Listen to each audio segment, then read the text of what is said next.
Naana po tayo tagaan o ginagmay nga pagdinaw og pagpasabot kining mga argumento sa tong higala nga sulpot na wala ko kabalog unsay pundok ni ining maong tawhana. Unya ang atong buhaton is syempre atong i-play ang iyang video nya pagkahuman tagaan nato og mga puntos nga iyang gipanglito nga kinahanglan tan-awon, tin-awon kay para dili malibog ang ato ang mga igsoong mga Katoliko nga nanimati ni ini kay lisod ra ba kaayo ning kana ibitang wa ta masayod sa tong pagtuo nya pagkahom na mamati ta ni ining maong mga tawhanan mura purbi at tinuod mga istorya. Sige atuon nang paminawon kining ilahang gitawag og pamutbot. Mo pagpataka og tudlo nga moingon mo nga ang balaang kasulatan dili na maoy basihan mahitungod sa kaluwasan. Kanay nga punto, walay pagtulunan ang Santa Iglesia Katolika Apostolika Romana nga ang Biblia o balaang kasulatan dili siya basihan sa kaluwasan. Ang gitudlo sa Santa Iglesia Katolika Apostolika Romana nga ang balaang kasulatan kung Biblia dili siya enough or dili lang siya. Dili lang kay siya. Mao ang basis sa gitawag og pagtudlo sa gitawag og kaluwasan.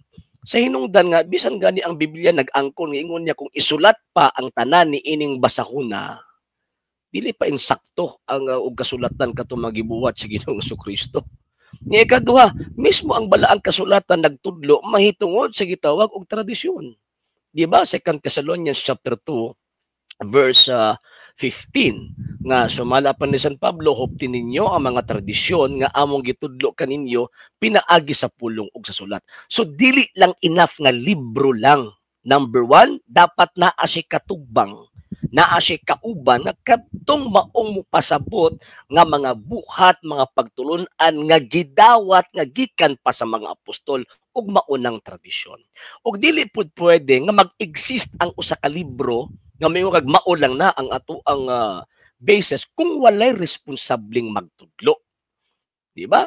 Imposible man nga mag-exist ng maong butanga nga way nagpa-exist ana. So ang responsable nagpa-exist ni anang maong butanga mao to ang responsable magtudlo ana. Di na pwede magbuwag ang simbahan, ang balaang kasulatan ug ang tradisyon. Pag naaga ni usab na wala, i-question na inyong pagtuo sama aning pastoy nga di na mo tuog simbahan, di na mo tuog tradisyon, Biblia na lang madisgrasya gyud atong kalag-ana, mating kagol gyud sa impyerno. Sige, continue na to iya pamutbot. Mahitungod sa pagtudlo kay ang basihan ang inyo na lang simbahan. Actually, ang simbahang gitukod sa to ang Ginoong Jesucristo, sumala pa ni San Pablo, even gani ang Biblia nagsultian na nga ang simbahan ang haligi og patukuranan sa tanang kamatuoran. Siya ang gisugo sa ato ang Ginoong Jesucristo sa pagtudlo sa tanang mga tao sa tibuok kalibutan. Ang iyang function to teach. O kining maong simbahan na gidumalahan og mga obispo ug mga pare. So kanang inyong gitawag pundok gidumalahan ganing pastoy. Dili pare. Now, questionable ng punduka again, dili na iya sa Dios. Klaro gyud na nga iya magyud na siya wa supak-supak mo pagtulunan sa iglesyang gitukod sa tuang Ginoong Jesucristo. So ang simbahan nga matuod na ay Biblia, siya ay nagpagawas ni anang maong Biblia, and at the same time siya ang mo-interpret ni anang maong Biblia based sa tradisyon nga pagtulunan nga iyang gidawat from the apostles mismo. Ay, kaya mga tawan na dawat limpyo lang man kung walay simbahang Katoliko, di man ikabitbit og Biblia. Kung walay simbahang Katoliko, wa ni Biblia gibitbit og gituuhan nga kasulatan nga pulong kuno sa Dios, di ba? Isulti ang simbahang Katoliko nga ang Biblia pulong sa Dios tungod kay iyahan ng teaching, iyahan ang pagtulunan niya. Kini mga tawan na nangupya-kopya lang. Wa pag yung tarong ang kopya. Continue na to. Kay kuno ang Ginoo maoy mamulong sa inyong simbahan para itudlo ninyo sa katawhan.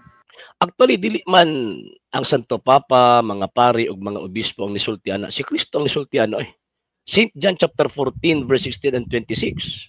Ang giingon ni Ginoong Jesucristo, magampo ako samahan nga ipadala ang balang espiritu nga na kaninyo. Pagkahuman, ingon siya nga kining maong espiritu sa kamatuoran mo oy magtudlo kaninyo sa tanan nga akong gisugo ninyo. Wala ka mo, kaya di man mo tuog simbahan, di man mo tuog iglesia. Kanang pundo ka piki, ganang pundo ka ngayon ipasakupan. Continue na to. Tinuod ba kaha nga ang Ginoo Mao'y namulong sa inyong simbahan para itudlo ninyo karon sa mga katawhan.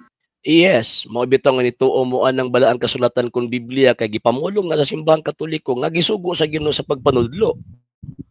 Di ba kasi may nagtudlo nga ang Biblia pulong sa Dios, ang simbahang Katoliko man. Dili man nimo na mabasa sa Biblia nga niingon ang Biblia nga Biblia pulong ko sa Dios, wala eh. Ang simbahang Katoliko na ang namulong nga kanang Biblia pulong sa Dios. Kanang Biblia composed of Old and New Testament. Kung dili pa ang Dios mo namulong niya, subuti pasabot nagtuo og mga butang karon nga dili iya sa Dios. The fact nga inyong giangkon nga ang balaang kasulatan iya sa Dios. So therefore, ang nag-declare ana ang responsabling nagpagawas niya na iya sa Dios. So kanang inyong pundok, kanang imong pundok toy, iya gid na siyawa, di na iya sa Dios.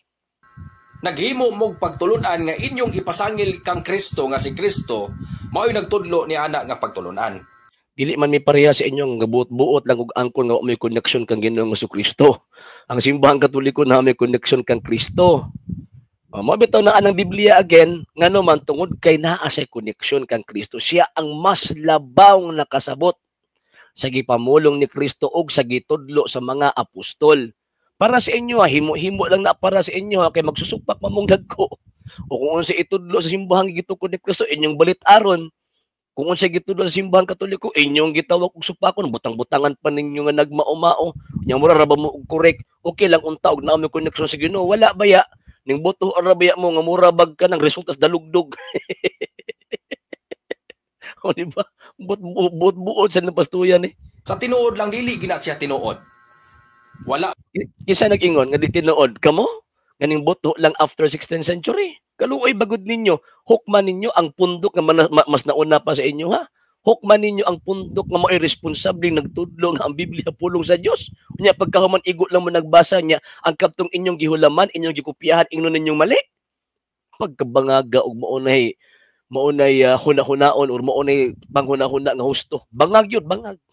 Man gani mo kakita Ginoo. Wala man gani mo kakita sa Dios nga Amahan. Kamo ang wa kakita, ang simbahang Katoliko nakakita. Mabito kailang simbahang Katoliko kinsa sa Kristo. Ngano man kay nakig-uban man ang Ginoo sa Kristo sa iyang simbahan for not less than 3 years. Kig-uban siya oy. Unya ang pinakanindot pagyud anak kay naa pagi mas labaw na kaila kang Kristo kun nakaila man ang mga apostol kang Kristo, naa pagi mas labaw na kaila kang Kristo nga diin sakop ni ining maong simbahan kinsa man ang mahal nga Birheng Maria. Wala man na sa inyo kay kanang inyong Kristo anak mas liking kawayan. Sa tinuod, may anha ang Kristo nga mao ang anak sa Dios sa unang panahon, pero ang iyang kaistorya mao ang mga apostoles o ang mga propeta. Gikopya man na nimo. Ya kung wala pa Katoliko nga nanudlo ana, wag mo kabaw ana. Kung wa pa ni abot si Ferdinand Magallanes diri sa Pilipinas, wag mo Kristong hibaw-an. Tanawa. Murag yung mao. Continue na to. Muna ang balaang kasulatan gisulat sa mga propeta ug mga apostoles para og alang kanato nga sumusunod nga tumutuo sa Dios mga kaigsuon. Nya kisa nga pinag-ingon po nimo nga apil ka sa sumusunod tumutuo ni Kristo nga ning buto lang mamamurag uho nga resultas dalugdog. Sa mga pastoy. Taro nga rago nagpanabot ni. Sige mo nagiingon mga claiming and proving are two different things. Ang pag-angkon o ang pagpamatuod duha ka na ka managlahing butang. Angkon gani mo pamatud-in ang imong giangkon nga apil ka ana. Wala magkikilabot ana. Continue na to. Og mga kaikalaan. Busa kita mo base sa balaang kasulatan nga gisulat sa mga apostoles nga mao ang pulong sa Ginoo mahitungod sa pagtudlo sa kaluwasan ug kamatuoran. No, kinsa po natudlo po nimo ana? Unsa po nang sita sa Biblia kapitulo ug bersikulo nga sa Biblia ka magbase in terms of salvation. Unsa man sitas na asa po ka nakabaloan na kay wa man nasulat sa Biblia.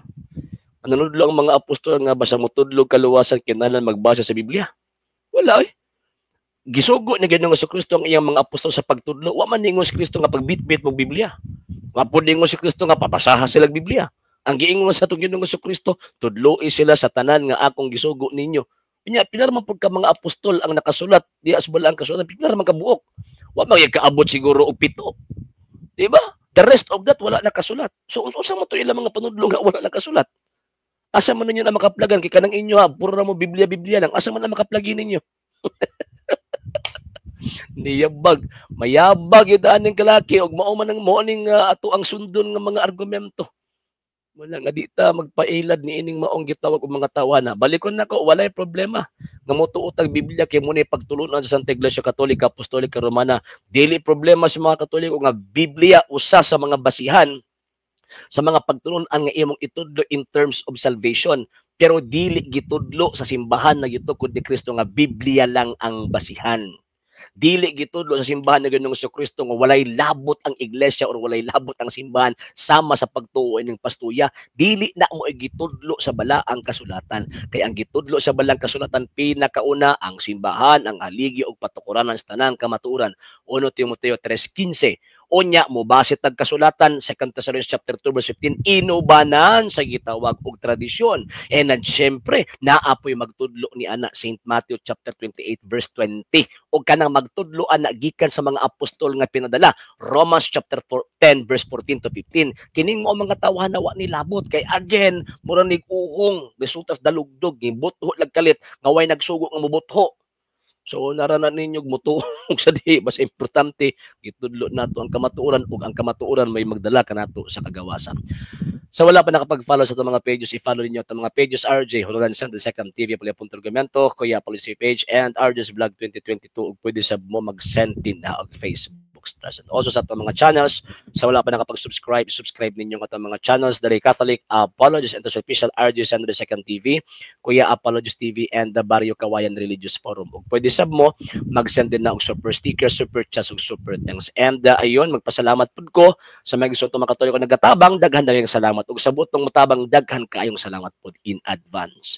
Sa ngalan sa Bog Pero sa Stevie Palipong Turgamento, gipanguluhan ug gipangunahan sa Lay Catholic Apologies and Official RJ San yon sa kumakauban ng RCA, gusto na mga Katoliko nagasubaybay nagatabang nagasuporta sa programa kini inyong ubos nga alagad ug igsoon sa pagtulong Katoliko Sir RJ Seno, temporaryong manamilit umiingon Ecclesiam Servire et Fidem Catholicam Defendere. Maayong adlaw kayo tanan. Ave Maria, Viva Cristo Rey.